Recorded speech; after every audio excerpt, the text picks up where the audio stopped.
como todos los martes, para que nos quede el respaldo. Bueno, nuevamente, buenos días a todos y a todas. Muchas gracias por los que escriben en el chat ahí, es que están presentes.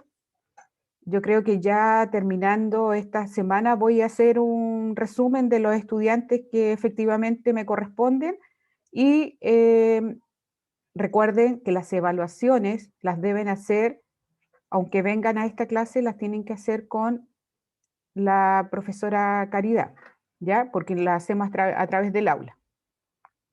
Ya.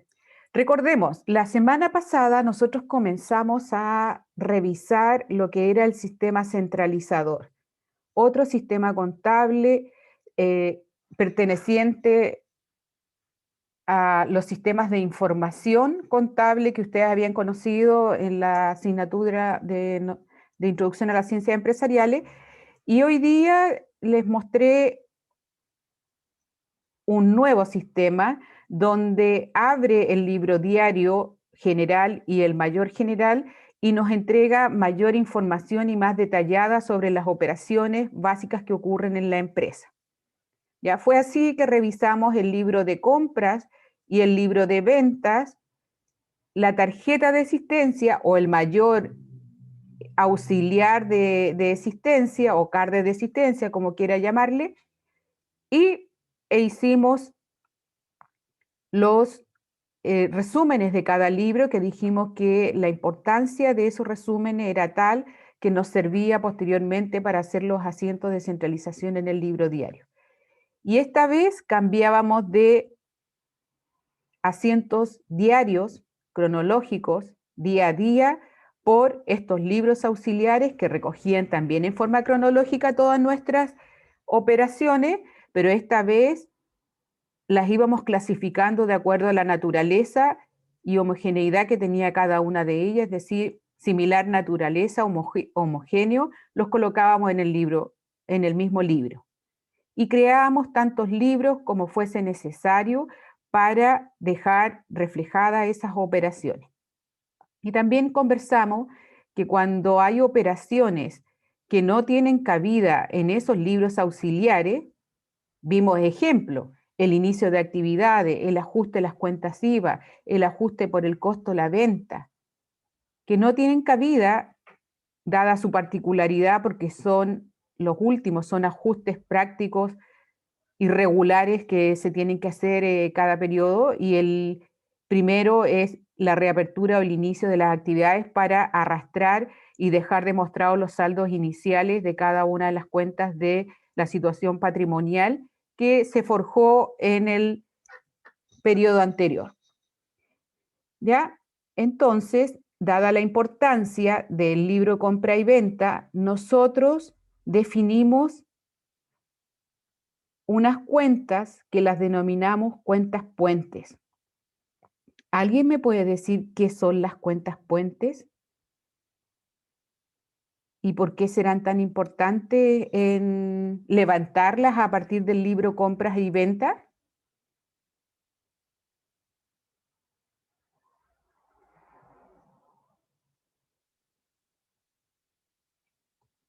Aunque sea por el chat.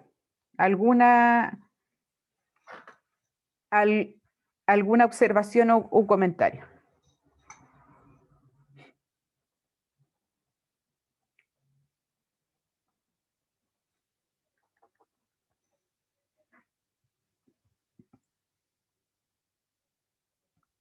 Ya, Renato, muchas gracias por tu comentario. Ya. Sí, recordemos que las cuentas puente las utilizábamos para hacer el nexo entre las compras y la forma de pago, las ventas y la forma de la cobranza. Y es por eso que en el libro de compra utilizábamos las cuentas proveedores, acreedores, para unirlo y relacionarlo con los libros de caja salida, con el libro de banco giro, con documentos por pagar. Y en el caso del libro auxiliar de ventas, lo relacionábamos con las cuentas que significaban los pagos que hacían los clientes, caja entrada, banco depósito y documentos por cobrar. ¿Ya? Entonces, hoy día vamos a ver lo relacionado con caja y banco y los documentos por cobrar, y vamos a ver cómo quedan conformadas estas cuentas puentes al final del ejercicio. Ya dijimos que el saldo de las cuentas puentes tenía que ser igual al crédito otorgado a los clientes sin documento, en el caso de los clientes, y al crédito recibido de los proveedores sin documento, que es el caso de los proveedores. ¿Ya? Y por supuesto, podríamos tener la cuenta acreedores para efectos de registrar aquellas adquisiciones de bienes o recursos que no están relacionados con el giro normal que tenemos y que también debieran quedar saldadas con los libros de la forma de pago, o si quedan con saldo es porque hay algún crédito sin documento o crédito simple otorgado por los acreedores.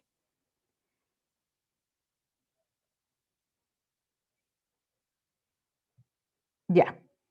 ¿Listos para comenzar entonces? Hoy día vamos a continuar. Recordar que la próxima clase vamos a tener una clase de desarrollo de un ejercicio completo de sistema centralizador. Ese ejercicio ya lo tenemos preparado y se los voy a subir esta tarde para que ustedes lo revisen, lo analicen, de manera que la próxima semana lo podamos desarrollar en forma conjunta. Y a partir de ese ejercicio ya estarían en condiciones de desarrollar el taller en conjunto, en forma colaborativa con sus compañeros, que ya viene con una calificación. Y vamos a hacer el taller donde vamos a involucrar el sistema centralizador con la existencia, y posteriormente pasarían a la primera gran evaluación de desarrollo de caso con el sistema centralizador y la existencia. Recordemos que vamos a tener también un control de lectura por allí de la NIC número 2, y después les voy a ir haciendo los recordatorios. Voy a intentar de cada semana ir mandándoles los mensajes para que se recuerden. Solo invitarlos a que sigan visitando el aula virtual, bajando los documentos y haciendo las consultas que ustedes crean necesarias. Así que voy a compartir la pantalla para continuar.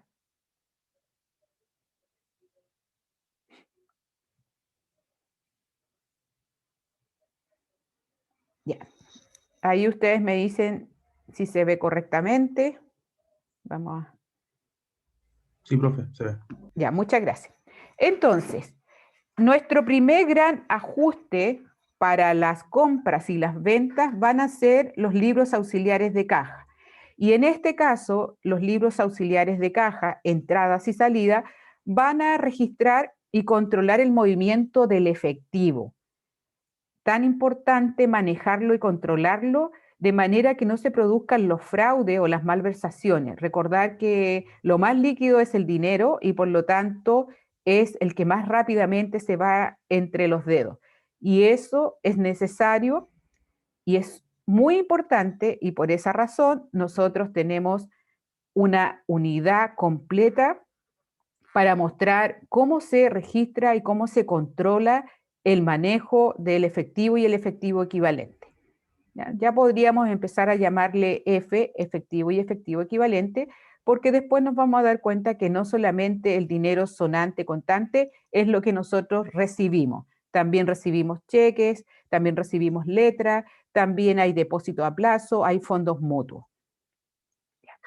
Entonces, habíamos visto que hay tres formatos, que esta caja clásica, caja tabular y caja americana, y el que más se utilizaba era el caja americana, que es un libro de doble entrada, porque por un lado tiene el libro diario y por el otro lado el libro mayor. Los microempresarios, los pequeños empresarios es la que más utilizan, porque paralelamente al ingreso que usted lo hace en forma horizontal en el libro, le va calculando los saldos a cada una de las cuentas. En nuestros ejercicios del sistema centralizador vamos a revisar la caja entradas y salidas, lo vamos a separar para que usted vea con mayor claridad cuáles son las entradas y cuáles serían las salidas que tiene estos libros. La caja clásica ya habíamos visto que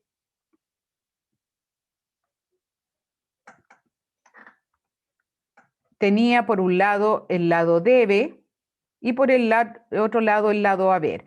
¿Qué significa esto? Si yo lo miro, es como abrir un poquito más la cuenta T de la caja y por un lado, el lado izquierdo, voy ingresando las entradas y por el lado derecho voy registrando la salida, ¿ya? Y yo si hago una sumatoria del lado debe y una sumatoria del lado haber,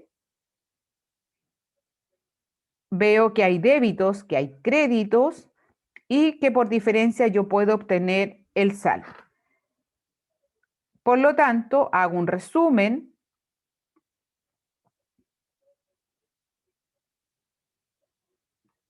Hago un resumen de mi libro auxiliar, caja clásica, por un lado las entradas, donde ingreso aquellos pagos que han realizado los clientes y por otro lado hago la salida de los dineros con los pagos a los proveedores, con depósitos bancarios que se realizaron. ¿Ya? Entonces, en este caso nosotros tenemos una operación que es el saldo inicial. Dijimos la semana pasada que los saldos iniciales se registraban al inicio de las operaciones con el asiento de apertura y se arrastraban a la primera operación de los libros. En este caso, el saldo inicial de caja va a ir al libro caja, el saldo inicial de banco va a ir al libro banco depósito. El saldo inicial de mercadería iba al mayor de mercadería y al auxiliar de la existencia. Y así sucesivamente. Pero la particularidad que tiene el ingresar ese saldo es para tener información respecto a con cuánto estoy iniciando las actividades. Pero no lo vuelvo a registrar porque ya hice el registro, la entrada por el asiento de apertura o reapertura. ¿Ya? Eso debe Profe, quedar. ¿qué Dígame. significa parcial? Este, Ajá. ya. Esto es lo que tú vas ingresando en el detalle. En este caso, ingresaste 500 y te quedó un total de 500. Este es el monto de la operación y esto es el total que yo debiera ingresar a la caja. ¿Ya? Ya, profe, gracias. Ya. Continuamos.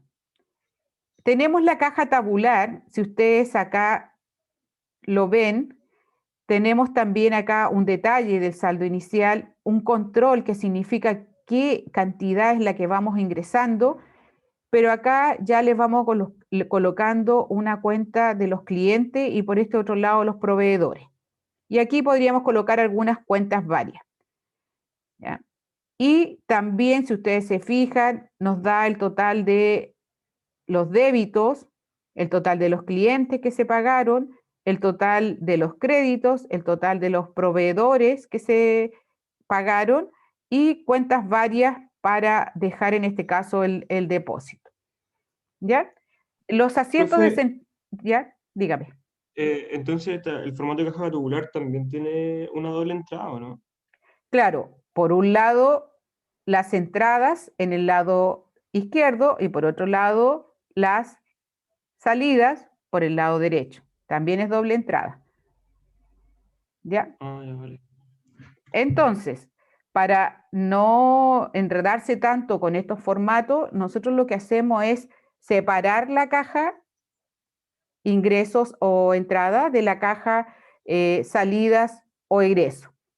De manera que los centralizamos en forma separada, porque acá igual con la información que tenemos también lo podríamos dejar en forma separada. Ahora, si usted se percata, la forma más simple de ver una cuenta es la cuenta T. Entonces, por un lado tiene el debe, por otro lado tiene el haber, va haciendo los ingresos y por otro lado va haciendo las salidas. Pero ¿qué ocurre en la cuenta T? La cuenta T es un esquemático que nos sirve para ver información rápida, pero no nos dice nada de lo que usted está ingresando. No me dice si es una cobranza, si es un depósito, si es un pago. Y eso es lo que nos va a mostrar estos libros auxiliares, que en el fondo van a abrir esa cuenta T y nos van a mostrar estos detalles y el análisis de lo que está sucediendo con cada una de las cuentas. Y este caja americana que yo les decía, que es el que más se utiliza en los microempresarios y las pymes, en el fondo es, aquí no solamente yo voy ingresando el tema de las cajas, también yo podría colocar las compras, las ventas e ir registrando y armando cada una de las cuentas. Pero si lo utilizamos solamente para la caja americana, vamos a comenzar con el saldo y aquí vamos a ir con una sola entrada en forma cronológica, 1 de julio, 10 de julio, 15 de julio, y vamos a ir ingresando lo que ocurra. Saldo inicial, pago proveedor, pago cliente, depósito. Y acá en la caja es donde vamos a ir viendo qué está ocurriendo con ella, con los débitos, los créditos, y vamos a obtener el saldo. Pero la ventaja de este libro, que además me muestra las otras cuentas que están involucradas en esas operaciones y también puedo obtener rápidamente los saldos. ¿Ya? Este libro puede tener 20 columnas, 30 columnas si lo hacemos en un Excel, pero normalmente no deben venir más de 13 o 14 columnas en ese libro grande.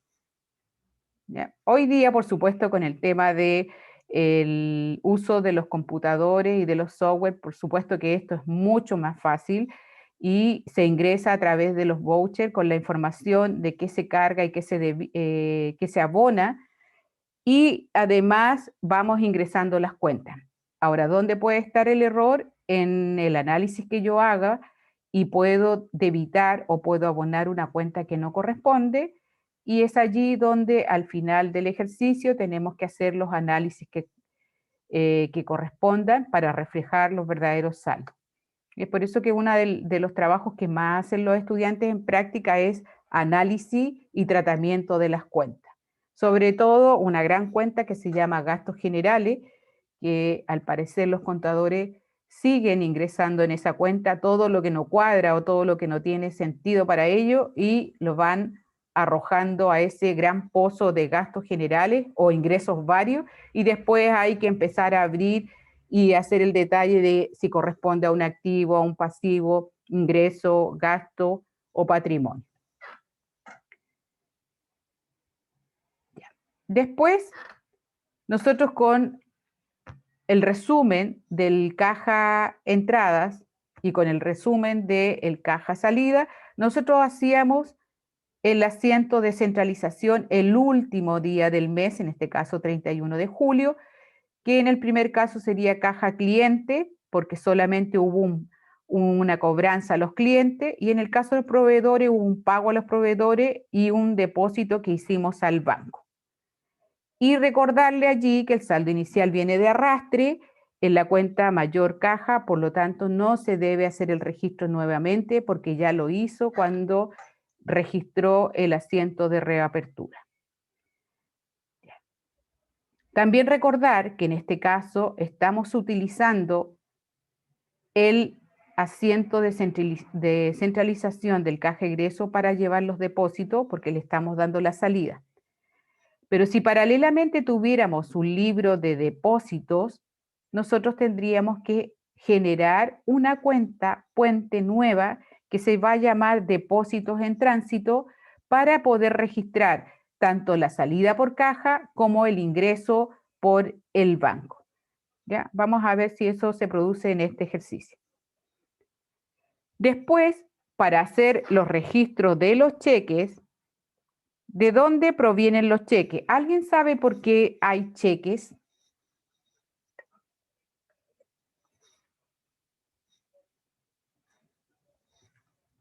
¿Por qué yo tengo cheques? ¿Cuál es el origen de un cheque?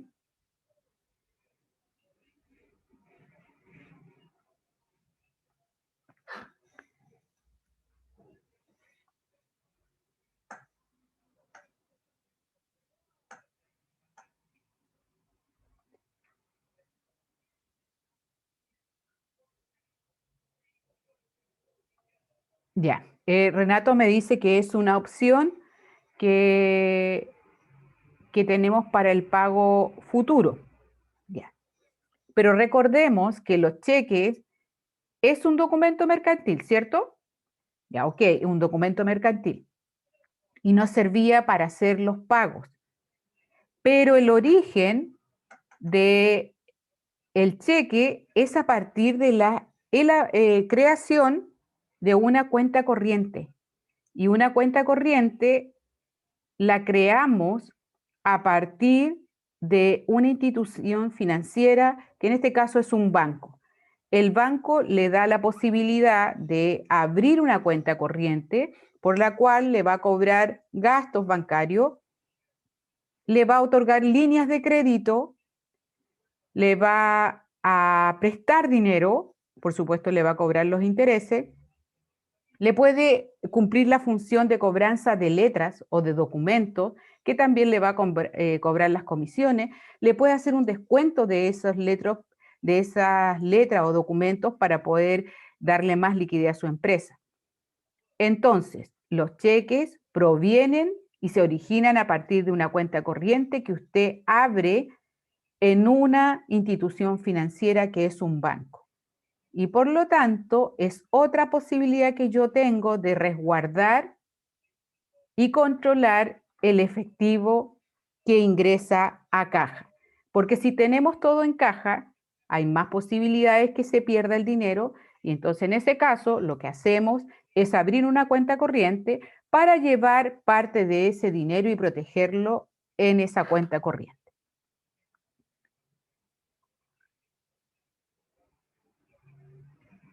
Ya. Y lo que esperamos, una cuenta corriente genera intereses para la empresa positivos. ¿Gano algo por tener una cuenta corriente? ¿Es parecido a un depósito a plazo o un fondo mutuo? ¿O no? ¿Qué creen ustedes? Y aquí alguien me contestó. No, profe, porque la cuenta cobra reajustes también y cobra impuestos, ¿no? La cuenta corriente. Ya, muy bien. Lo que pasa es que la cuenta corriente no genera ningún tipo de dividendo ni intereses a favor de la empresa, porque lo que hace el banco es solo resguardo de tu dinero y por eso más encima te cobra gastos bancarios para poder mantener esa cuenta corriente. Hay algunos bancos que cuando enganchan a los estudiantes de los últimos años, te dicen que no te van a cobrar ningún gasto administrativo durante el primer año, pero si tú utilizas las tarjetas de crédito, te empiezan a cobrar, ¿ya? Ahora, ¿cuál es la ventaja que yo tengo de tener una cuenta corriente? La ventaja es que tengo protección del dinero y una de las ventajas que tienen las cuentas corrientes, a diferencia de los depósitos a plazo o fondos mutuos, que tienen garantía del 100%. ¿Ya? En cambio, si yo tengo un depósito a plazo, un fondo mutuo, es porque he sacado dinero de esta cuenta corriente o he sacado dinero de la cuenta caja y lo he llevado a un instrumento financiero que me ha otorgado el mercado. Y eso sí generan intereses. Yo tengo un depósito a plazo, supongamos a 300 días, y tengo un interés que se me ha proporcionado del 2%. Sé que tienen que pasar los 300 días para ganarme el 2%. En cambio, el fondo mutuo me va generando interés diario y yo puedo rescatar el dinero y el día que yo rescate me hacen la cuadratura de cuánto es lo que he ganado entre el primer día y el día del rescate. ¿Ya? Y lo otro también que existen son las cuentas de ahorro. Las cuentas de ahorro que normalmente a lo mejor ustedes tienen o sus papás les abrieron cuando eran pequeños. Las cuentas de ahorro también tienen limitaciones en cuanto a los rescates, los giros y también le otorgan un interés anual. Generalmente las cuentas de ahorro hacen eso, pero es más que nada para tener dinero en el futuro. Tal como lo dice, es un ahorro, no es para gastarlo en una emergencia. Ahora, yo podría sacar todo el dinero de la cuenta de ahorro si lo necesito, pero voy a perder todos los intereses que he ganado, ¿ya? Por lo tanto, lo que se dice de los libros auxiliares del Banco Giro Depósito es que vamos a descongestionar y racionalizar, dice, las operaciones del libro caja. ¿Por qué? Es muy peligroso tener todo en caja.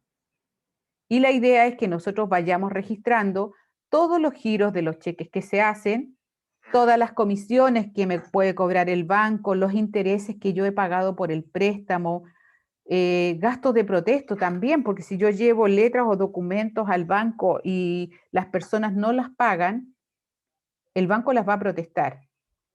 También hay gastos varios por el uso de los talonarios de cheque. Ya dijimos que cuando se cobraban estos intereses bancarios, a pesar de que es un hecho grabado de acuerdo al decreto ley 825, lo deja expresamente fuera de ello.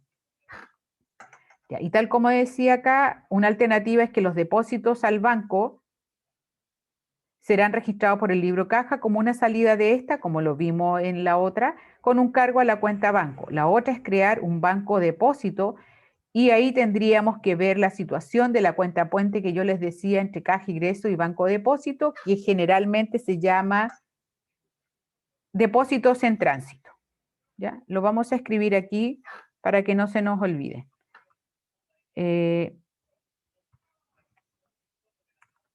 Depósitos en tránsito. ¿Ya? Esto es para que usted no haga un doble ingreso del depósito que va a realizar por caja egreso y por banco depósito. Ahora, hoy día, como es muy común que tengamos la operación de transferencias porque las va a realizar el cliente directamente por las ventas que se realicen, vamos a tener un banco depósito, pero ahí como él lo hace directamente la transferencia, el dinero no va a pasar por caja. Esto lo tenemos cuando hacemos depósitos directos de la caja salida y vamos trasladando los cheques. Caso especial de los cheques. ¿Qué tipo de cheques tenemos? ¿Quién me puede decir qué tipos de cheques existen? En general. ¿El cheque al día? Ya tenemos cheque al día y podríamos tener cheque ¿A fecha? a fecha. Ya, esos son como dos grandes categorías. Tenemos otras categorías que las vamos a mencionar también. Entonces, cuando el cheque está al día, ¿yo qué puedo hacer con el cheque?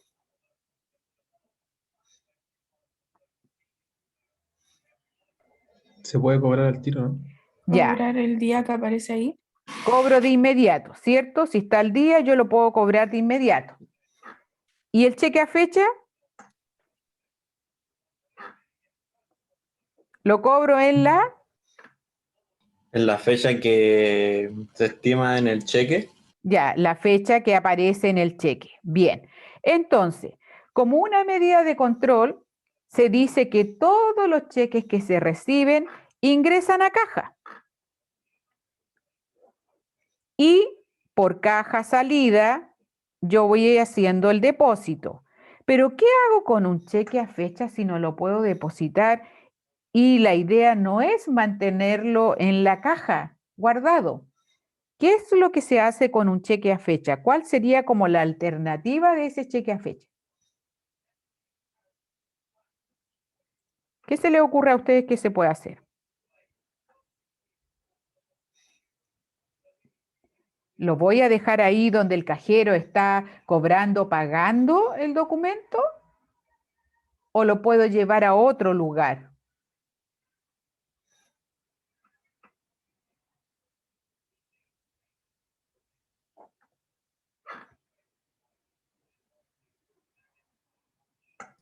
Se puede llevar al banco, ¿no? También se podría llevar al banco para que ellos me lo cobren, ¿cierto? Pero me lo van a cobrar y en la fecha que corresponda, lo podría utilizar como un documento de pago, pasárselo a un proveedor como parte de pago. Pero si no, si yo lo quiero dejar resguardado hasta que llegue la fecha y cobrarlo, lo vamos a llevar a documentos por cobrar. Y de esa manera lo vamos a llevar a la cartera de los clientes, así se llama, cartera de cliente, y no lo vamos a dejar en el espacio físico que está el cajero. Y de esa manera lo vamos a proteger. Y allí vamos a tomar decisiones. Lo vamos a llevar en cobranza al banco, lo vamos a dar como parte de pago a los proveedores o lo vamos a dejar resguardado hasta que llegue la fecha y lo vamos a sacar de caja y lo vamos a llevar a documentos por cobrar. ¿Ya? Entonces ahí se nos va a producir una salida de la caja, pero una generación de un documento por cobrar que por supuesto no le vamos a cobrar impuesto de timbre y estampilla porque no corresponde, no es una letra, pero sí es un documento que me puede servir de medio de transacción. ¿Ya? Ya. Y por otro lado, cuando yo pago con cheque, también puedo pagar con cheques al día y girar cheques a fecha. Por lo tanto, los cheques que están al día, el proveedor lo más probable es que los va a cobrar de inmediato y yo tengo que dejarlo reflejado como un giro de cheque y una salida del dinero de la cuenta corriente. Pero cuando el cheque está a fecha, yo sé que tengo que tener guardado el dinero para cuando llegue la fecha del cheque. Pero también para poderle dar y controlarlo, porque si yo miro la cuenta banco, no me va a cuadrar con lo físico que tengo. Por lo tanto, lo que se hace, ese cheque a fecha emitido por la empresa, se lleva a documentos por pagar. No es una letra, es un documento que lo vamos a dejar resguardado allí para que cuando ocurra la fecha de pago, se lo vamos a cobrar y lo vamos a pagar por banco. ¿Ya? Recuerden que yo emito el cheque y se lo lleva el cliente. Pero es una forma de resguardar y mostrar lo que realmente tenemos. Ahora, por supuesto que para el caso del banco, como es también una temática que nos ayuda a hacer el control del del efectivo equivalente y sobre todo lo que tenemos en el banco, se utilizan las conciliaciones bancarias. Eso también lo vamos a ver nosotros en la unidad del manejo del efectivo y es una manera de poder saber exactamente qué es lo que tengo, cuáles son los depósitos en tránsito, cuáles son los cargos que me ha realizado el banco, cuáles son los intereses que he pagado, cuáles son los descuentos de letras que me ha realizado y así sucesivamente ir cotejando lo que yo tengo en la empresa con lo que tiene el banco. Recuerden que para el banco una cuenta corriente es un pasivo y para nosotros la cuenta corriente es un activo. En el fondo es como la otra cara de la moneda y es mirarme yo al espejo que yo tengo una situación que debiera ser igual a la situación que tiene el banco, pero sabemos que no es así porque siempre van a haber operaciones que no se pueden registrar en el mismo momento. Por ejemplo, si yo voy y deposito un cheque, el cheque va a quedar en tránsito y al tercer día me va a generar el efectivo en la cuenta corriente. Y así sucesivamente cuando ocurran operaciones que solo registra el banco y no la empresa. ¿Ya? Y también van a haber operaciones que solo registra la empresa, pero que el banco no tiene información hasta que usted haga la conciliación o haga esta revisión al término de un periodo. ¿Ya? En ese sentido, son importantes estos registros auxiliares de caja y banco, porque a través de la caja nosotros podemos hacer lo que se llaman arqueos de caja, que es el recuento físico, que yo voy donde el cajero y empiezo a ver cuál es el dinero que tiene y hacerle un resumen de los billetes, las monedas, los cheques, los documentos por cobrar y sabemos cuánto tenemos en caja. Ahora, por supuesto que también ese es un control para la persona que realiza la función de cajero, porque él es el que tiene que mantener al día y ordenada esa caja. No puede perder un cheque, no puede perder ningún documento, no se le puede perder el dinero. Incluso es tan así que para los cajeros existen asignaciones de pérdida de caja porque normalmente se asume que el cajero va a dar un vuelto errado, va a cobrar de más, va a cobrar de menos, se le va a perder algo y en definitiva como parte del sueldo se le da una asignación de pérdida de caja porque manejar, a pesar de que usted a lo mejor lo crea muy sencillo, ser cajero o tesorero no es una actividad fácil, es de mucha responsabilidad y por lo tanto tiene que asumir cuando hayan faltantes de caja y también responder frente a lo mejor un superávit de caja que se puede estar produciendo porque no le dio el vuelto bien a un cliente o cobró mal a un cliente. ¿Ya? Entonces, nosotros tenemos este formato del Banco Giro, donde vamos a colocar los pagos que se realicen. En este caso hay un pago de proveedor con cheque y gastos varios por 5.600 pesos. Y hacemos el resumen, proveedores, gastos varios, banco. Este gasto, el banco no me cobró el IVA porque debe haber quedado exento del IVA, pero el banco, cuando me mande este gasto, me va a mandar un documento que se llama nota de cargo. ¿Ya? Hay que aprender que el vocabulario que va a tener el banco es distinto. Él me va a cargar en cuenta corriente, pero para mí va a significar un abono. Él me va a abonar en cuenta corriente, pero para mí va a significar un cargo. ¿Es por qué? Porque trabaja a la inversa nuestra. Las notas de cargo generalmente significan disminuciones en el banco. Y ahí nosotros registramos el cheque. Y hacemos el asiento de centralización del banco, en este caso del auxiliar del Banco Giro, al 31 de julio de ese periodo. ¿Cómo sabemos cuánto tenemos en banco? Bueno, tenemos un saldo inicial que está registrado en la cuenta mayor banco, en el lado debe, y le vamos a restar 155.600 por el asiento de centralización del Banco Giro. ¿Ya? Así vamos a conocer cuánto es lo que tenemos. De inmediato no lo podríamos saber porque la semana pasada yo le comentaba de que una de las ventajas que tiene el sistema centralizador es la división del trabajo, que para algunos puede ser una ventaja y para otros puede significar una desventaja. Ventaja en el sentido de que voy a tener a cada uno de los trabajadores o funcionarios contables, donde cada uno se va a hacer cargo ya sea de las entradas o de las salidas. Como una medida de control no puede dejar a la misma persona a que maneje las entradas y que también maneje las salidas del dinero. ¿Ya? Unas manejan las entradas y otros manejan las salidas. Y paralelamente le puede dar tanto la caja entrada como el banco depósito y le puede dar la caja salida como el Banco Giro. Y a otra persona la puede dejar a cargo de las compras, otra la va a dejar a cargo de las ventas, otra van a estar a cargo de los documentos por cobrar o documentos por pagar. Otros van a estar a cargo de remuneraciones, otros a cargo de los honorarios, dependiendo del flujo de operaciones. Entonces, en ese sentido, una desventaja en el sentido de que yo no voy a conocer inmediatamente qué es lo que tengo y tengo que levantar cuál es la situación patrimonial, hacer un mini balance para conocer los saldos.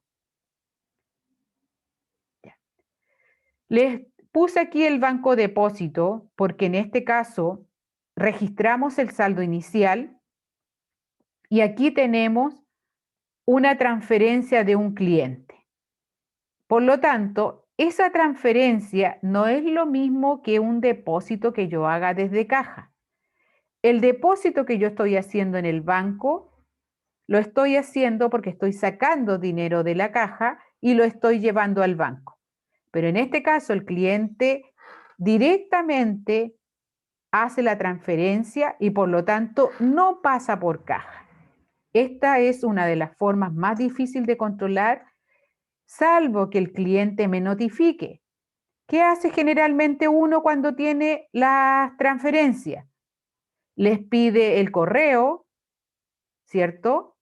Y por lo tanto, cuando yo hago ingreso de esa cuenta para las transferencias, mi cuenta corriente, ingreso su RUT, sus datos personales, ingreso el banco, el tipo de cuenta e ingreso el correo. Por lo tanto, cada vez que yo haga una transferencia, me va a llegar un correo donde me dice el cliente tanto ha depositado o ha transferido en su cuenta corriente tanta cantidad. Pero, ¿qué tiene que hacer la empresa? Tiene que tener a alguien que registre, revise ese correo todos los días. Ahora, ¿qué hace uno que es más rápido? Tiene los WhatsApp. Ustedes me imagino que han comprado cosas por internet. Entonces, lo que hacemos es a través del WhatsApp, que también es un medio de comunicación más rápida, y le mandamos la copia del comprobante de la transferencia. Entonces yo le digo, le he transferido, acá está el comprobante. Y de esa manera se genera una relación más directa y se tiene la información más a mano. Ya, ahora, todas las empresas, todos los software, paralelamente le dan el detalle de la compra y le dice su compra ha sido efectuada con éxito, le mandamos el comprobante, después dice su compra ya está en proceso, va en camino, la persona está en su puerta, porque todo eso ocurre ahora a través de estos sistemas computacionales que nos van enviando información de dónde está nuestra compra. Antes de comenzar la clase, ya yo tenía una persona en la puerta de mi casa que me estaba haciendo entrega de una compra que había realizado el domingo en la noche. Pero ya me había mandado el detalle, ya me había mandado por correo que la compra que yo había realizado venía en camino. Son cosas más rápidas, pero hay que controlarlas. No las podemos dejar ahí a que, ya ocurren las transferencias y después yo veré que el banco... No, como yo tengo documentación, he emitido factura, he emitido boletas, notas de crédito, notas de débito, tengo que hacer el control de qué efectivamente se ha pagado y qué no se ha pagado y está pendiente para después hacer las cobranzas respectivas. ¿Ya? Lo bueno de la transferencia que es súper rápido el pago porque es de inmediato. Independiente que paguen con tarjeta de crédito. La tarjeta de crédito hoy día se ingresa como pago efectivo y quien va pagando en cuota es el cliente y a él le van a cobrar los intereses, pero lo que hace el banco es depositarle inmediatamente el dinero a la empresa vendedora. ¿Ya? En este caso, cuando hacemos los bancos depósitos, recordemos que no vamos a registrar el saldo inicial porque viene por asiento de reapertura, pero sí vamos a cargar el banco por esta transferencia que hizo el cliente y vamos a rebajar el cliente por una diferencia y tenemos una cuenta por cobrar. Recordemos que el cliente hizo una transferencia, pero nosotros le habíamos hecho un descuento. Me voy a devolver un poquito para que veamos de dónde venían libro.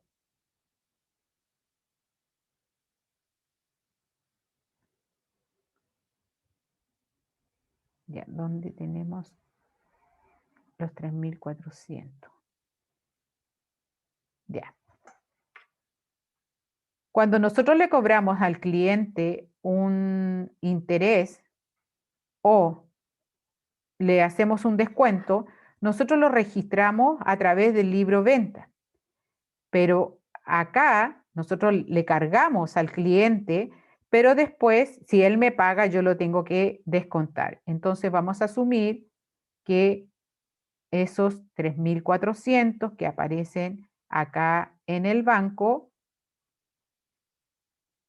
es porque el cliente me está pagando una diferencia que tenía, ¿ya? De la cuenta por cobrar, y lo más probable es que yo haya hecho el descuento. Y después, ya, ¿cómo hago la centralización de esto? Me faltó la centralización aquí. Vamos a llevarlo más arriba.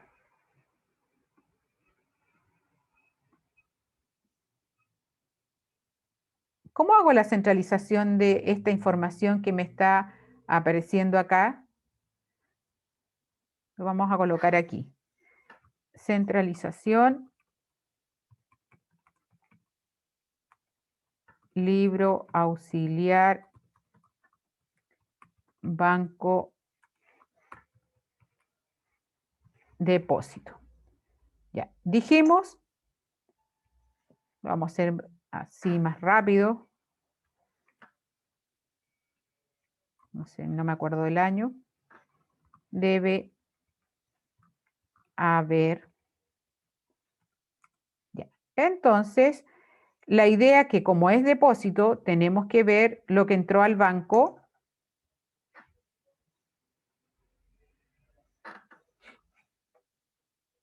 Y lo que entró al banco eran 166.600. Entonces tenemos 166.600. Después me dice que hay un ajuste por un descuento que se le hizo al cliente y que se había sumado de 3.400, y eso va a cuentas por cobrar. Entonces, en este caso se trata de una cuenta que teníamos con el cliente. Él la paga, hace la transferencia, pero la transferencia que él hace es de 166.600 porque se le había otorgado un descuento. Entonces, centralización del libro auxiliar, depósito, mes, julio, año XX, y terminamos nuestra centralización. Vamos a ponerle un fondo un poquito más claro y vamos a grabar. Aquí lo importante es esto. Entonces, si yo tuviese un depósito y lo vaya a sacar por caja, cuando haga la caja salida voy a tener que registrar depósito en tránsito, y acá, en vez de banco, voy a tener que colocar depósito en tránsito para hacer el cierre. ¿Ya? Lo vamos a ver en un ejercicio, esa situación. Ahí después yo les vuelvo a subir este. Ya. Entonces, tenemos para controlar el efectivo la caja y el banco. A través de los arqueos de caja controlamos si efectivamente el dinero está o no en la caja, y a través de las conciliaciones bancarias revisamos lo que es el banco. Estas dos situaciones, la caja y el banco, nos están diciendo que pagamos en efectivo o con cheque, o que el cliente pagó en efectivo o hizo una transferencia bancaria. Por lo tanto, ajustamos la cuenta proveedores, que viene del compra, con la caja salida y con el banco giro. Y ajustamos la cuenta cliente, que viene del libro venta, con el libro auxiliar banco depósito, si nos hizo una transferencia, o con el libro caja entrada, si nos pagó en efectivo. ¿Ya? Pero la última parte de los pagos que nos pueden hacer los clientes o nosotros hacerle los pagos a los proveedores son los libros auxiliares, documentos por cobrar o documentos por pagar. En este caso le vamos a llamar letras por cobrar porque son letras para que ustedes vean que las letras por cobrar que el cliente firma y que la empresa emite están afectas a un impuesto que se llama timbre y estampilla, que en el año 2014 salió esta ley porque hay variaciones, hubo un año en que no se cobró para facilitar el tema de los préstamos, y a partir del 1 de enero del 2016 la tasa era de 0,066% sobre su monto por cada mes o fracción que mediaba entre la emisión del documento y la fecha de vencimiento. Y lo ideal era que no excediera del 0,8% en ese periodo. Entonces, por cada mes, una letra 30 días va a tener 0,066% de impuesto. Una Siempre va a letra... ¿Ah? Siempre va a ser 0,066 por mes. Sí. Dice, por cada mes o fracción que medie entre la emisión del documento y la fecha de vencimiento. En el ejercicio el otro día lo hicimos como por 0,03. Ah, porque ese es antes del año 2014, antes del año 2016. Por eso Ya. yo se los dejé allí, porque ese era el otro interés que teníamos. ¿Ya? Todos los ejercicios que hagan a partir del año 2016 es con esta tasa. Todos los que eran antes del 2016 eran con la otra tasa. Ya. ¿Ya? Gracias, Bien, profe. Pauli. Sí. Eso había que observarlo también porque era tiempo distinto. Ahora, dice mes o fracción. Significa que si yo tengo una letra con vencimiento a menos de un mes, tendría que sacar el proporcional entre el 0,066 por mes y con la fracción de día. Eso lo hacen con una ecuación matemática simple. 0,066 le corresponden 30 días y un X le va a corresponder a 15, 20, dependiendo de la fracción. Es decir, igual se va a cobrar el interés y yo lo tengo que dejar establecido en este libro de letras por cobrar, de manera de dejar expresado el impuesto, que va a ser un gasto para la empresa, contra su cuenta de impuestos de timbre y estampilla por pagar y que después yo los voy a pagar a través del banco o en impuestos internos con el formulario correspondiente. ¿Ya? Dice, ¿es de utilidad para tener detalle de las deudas, fecha de vencimiento, nombre del cliente, entre otros? Sí. Es súper específico el libro y yo sé quién es el cliente que me debe y puedo crear una columna de observaciones para ir indicando cuándo me va pagando o si le estoy cobrando un interés, si le estoy realizando un descuento por pronto pago. Y tal como lo habíamos mencionado, regulariza la cuenta cliente por las ventas con documento. ¿Ya? Entonces, en este caso, en el ejemplo, aparece una letra que firmó el cliente Adimar S.A. a 30 días y le estamos cobrando un interés de 0,066% por esos 30 días por el monto de 200. En cambio, otro cliente, Sidimar, que tenía una deuda de 350.000, la va a pagar en 60 días y por lo tanto le estoy cobrando 2 veces el interés mensual de 0,066% por 2. Entonces, por lo tanto, genero las letras por cobrar, que en este caso serían las 550.000, impuestos de timbre y estampilla por 594, rebajo de cliente lo que está documentado en 550.000 y genero una cuenta de pasivo de impuestos y timbres y estampillas por pagar. ¿Ya? Entonces yo sé que eso lo tengo que pagar y se lo tengo que pagar al fisco y voy a revisar en impuesto interno cuál es el formulario que me recibe ese impuesto de timbre y estampilla. ¿Ya? No sé si les pregunté si en el taller... ¿Profe? Sí. Entonces, Dígame. cada vez que se emita una letra por cobrar o por pagar, hay que Por cobrar. sacarle, por cobrar solamente, Sí, hay que sacarle el impuesto. sí. Cada vez que la empresa emite una letra por cobrar, tienes que cobrar el impuesto, timbre y estampilla. ¿Ya? Y eso tú lo tienes que pagar al fisco. En este caso, el legislador le dejó, recordemos, en manos del emisor de cobrar el IVA débito fiscal y también cobrar el impuesto de timbre y estampilla. ¿Ya? Y cuando es una letra por Pagar, pagar, el que el otro cobra nos cobra es el impuesto. el proveedor el que te cobra el impuesto y él es el responsable de pagárselo al fisco. Ah, perfecto. Gracias, profe. ¿Ya?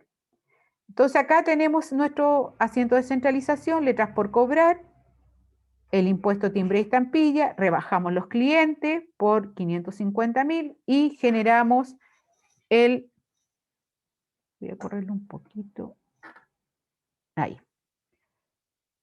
Y cobramos, o sea, perdón, generamos el impuesto timbre y estampillas por pagar. Igual puede haber una cuenta que diga impuestos por pagar, pero después habría que analizar la cuenta de qué se trata. Y cuando nosotros registramos el IVA, le pusimos IVA por pagar, pero también podría ser impuesto por pagar y entraría la renta, el IVA, los timbres y cualquier otro tipo de impuesto que yo pague en la empresa. Pero después tendría que analizar la cuenta.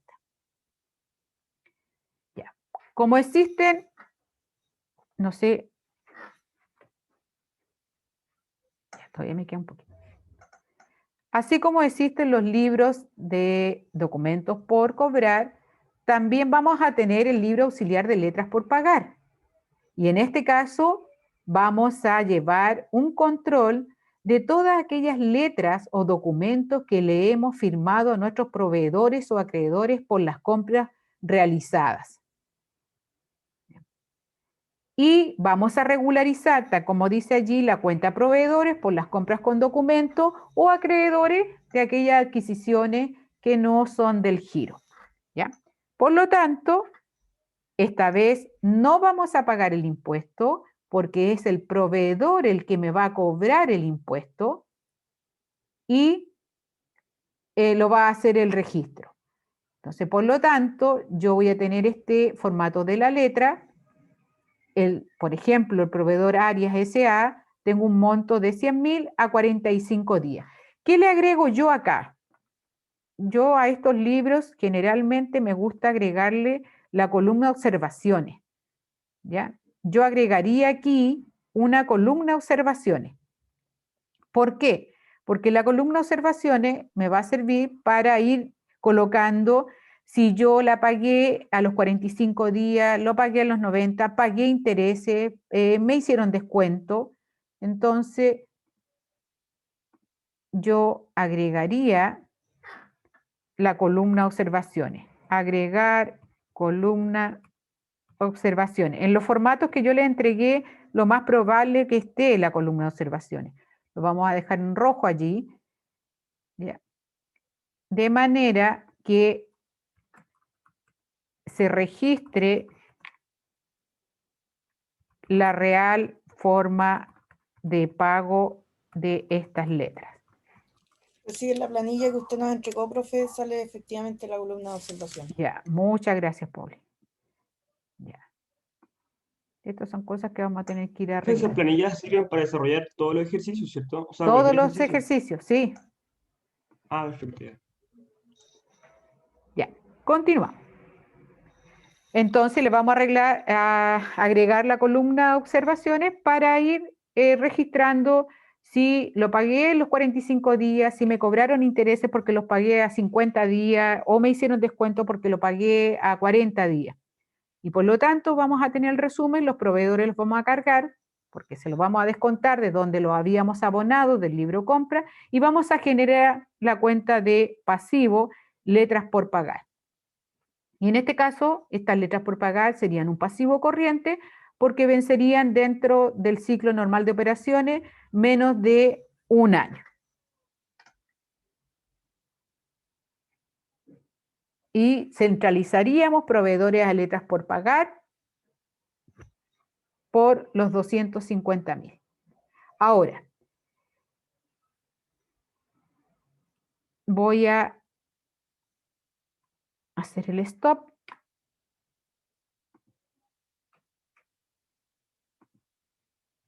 Voy a ver si puedo tener mi pizarrita. Entonces, voy a escribir acá. Nosotros habíamos dicho de los cheques, teníamos cheques al día y a fecha. Pero esto pueden ser girados por la empresa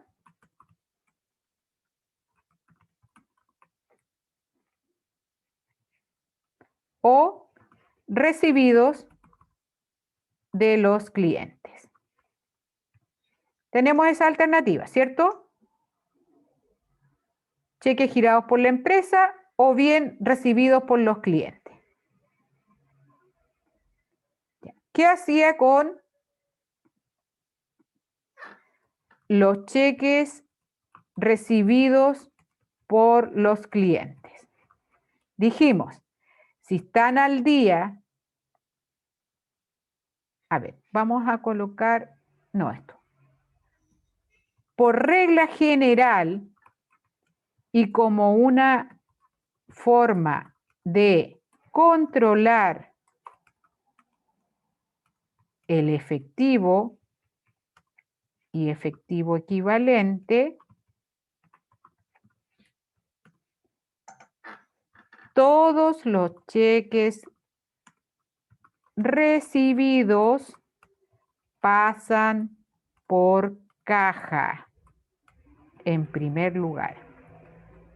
Esa es una regla general.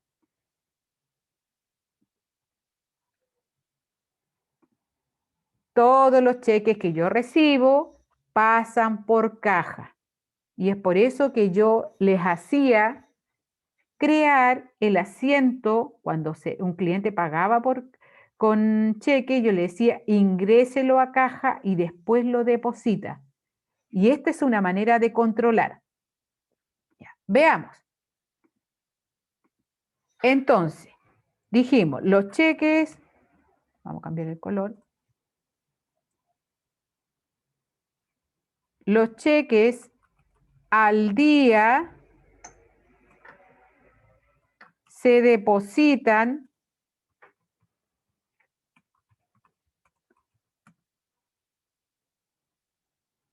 al siguiente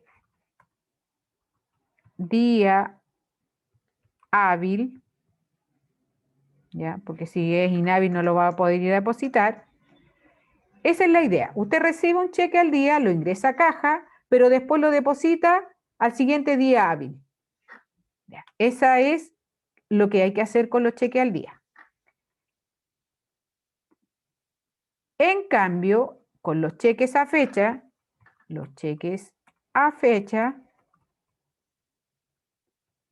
se trasladan,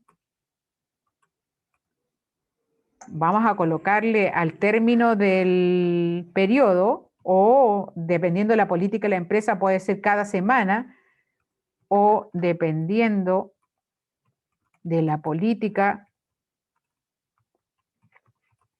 de la empresa, a documentos por cobrar. Estamos hablando de los cheques que estamos recibiendo. Entonces, por regla general, como una forma de controlar el efectivo y efectivo equivalente, todos los cheques recibidos van a pasar por caja en primer lugar. Y después tomamos la decisión. Los que estén al día los vamos a depositar y los que están a fecha los vamos a trasladar a documentos por cobrar. Y ahí vamos a tomar la decisión, si se trasladan al final del mes o cuando lo diga la empresa, como una manera de controlar. Profe, todos esos movimientos nosotros los registramos en el libro auxiliar de caja, entrada y salida y de banco depósito, ¿no? En este caso, banco depósito para el depósito y documentos por cobrar. Entonces ya tendrías otro trabajo. Caja ingreso, caja salida para el depósito, caja salida para el documento. Pero acá llevas Paralelamente, caja salida con banco depósito y en este otro caso, caja salida con documentos por cobrar. Pero haciendo el alcance que este cheque no le vamos a cobrar el impuesto de timbre y estampilla. Solamente es una medida de control y que se vaya a una cartera de cliente de manera que esté resguardado el cheque y no se pierda en el movimiento diario y cotidiano que tiene el cajero o el tesorero. Esa observación de que no le cobramos timbre lo colocamos en la columna de observación. Puede ser porque ahí tú le vas a colocar que se trata de un cheque a fecha recibido del cliente tanto, ¿ya? Cartera de clientes. Recordemos esto de cartera de clientes. Le vamos a colocar aquí el color. ¿Ya? Ahora, hay gente que utiliza cajas de seguridad y también guarda todo esto. Guarda las letras, guarda la escritura, los cheques, los dólares, porque también podemos pensar que tenemos dólares, ¿cierto? Si hay clientes extranjeros, ellos me pagarían con dólares. ¿Y qué hago con los dólares? También tengo que darle un valor. Y ahí se me va a producir una diferencia en el tipo de cambio, de peso a dólar o de dólar a peso. Y eso lo vamos a revisar después más arriba cuando tengamos el conocimiento de las normativas internacionales de contabilidad, donde aparece una que se llama moneda funcional y por lo tanto vamos a hacer eso, porque igual podríamos tener monedas extranjeras en nuestras cajas. Si los clientes vienen y me pagan en euros, me pagan en dólares, ¿qué hago yo con eso? Yo los cobro, pero hay una diferencia de tipo de cambio que se produce al momento que usted recibió y al momento que va a hacer la cobranza. ¿Ya? Igual, lo bueno de las monedas extranjeras, que se protegen de la inflación, usted los puede mantener en esta caja fuerte y puede ir ganando dependiendo de las expectativas del mercado. ¿Ya? Igual también yo puedo comprar monedas extranjeras, puedo comprar las bitcoins, ¿o no? ¿Puedo hacerlo o no?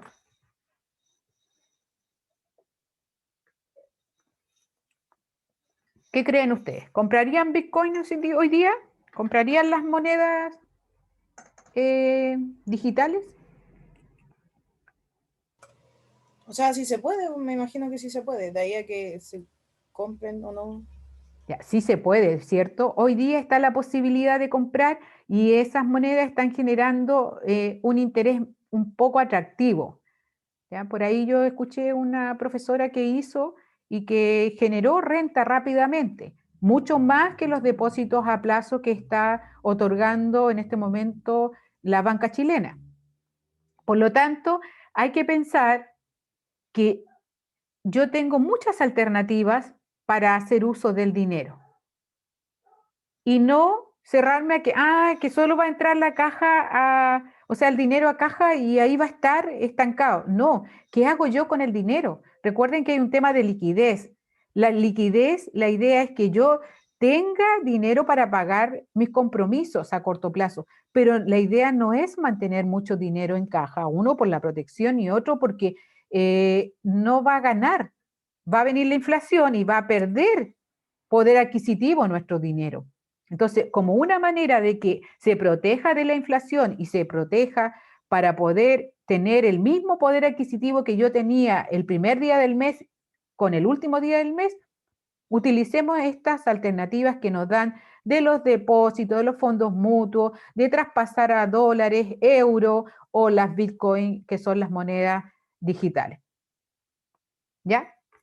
Entonces, importante el tema de los cheques. Ya, ¿y ahora qué hago con los cheques que voy a girar? Voy a borrar aquí.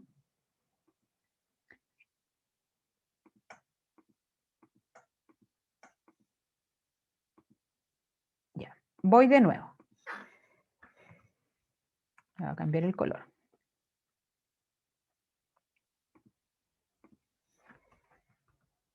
Cheques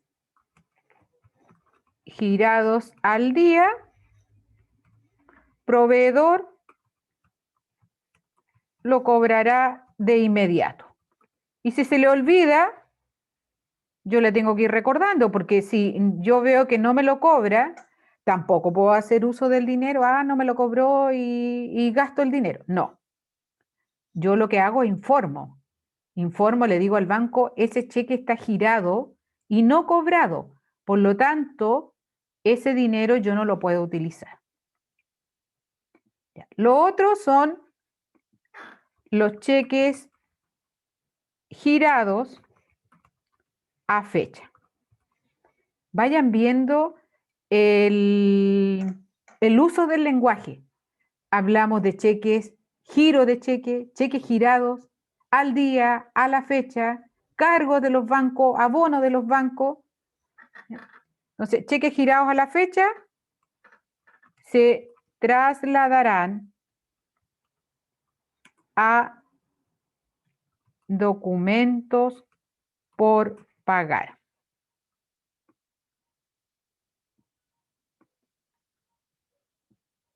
Esto es como medida de control.